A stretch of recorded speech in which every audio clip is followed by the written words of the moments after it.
Ah, qué bueno. Él ahorita él trabaja en la escuela. Ah, Trabaja en el nivel medio superior.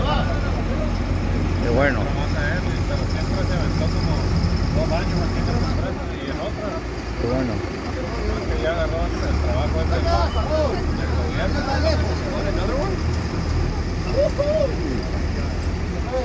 Ah, claro. Está lejos, Manolo, no ha jalado nada. Claro, ve, Manolito.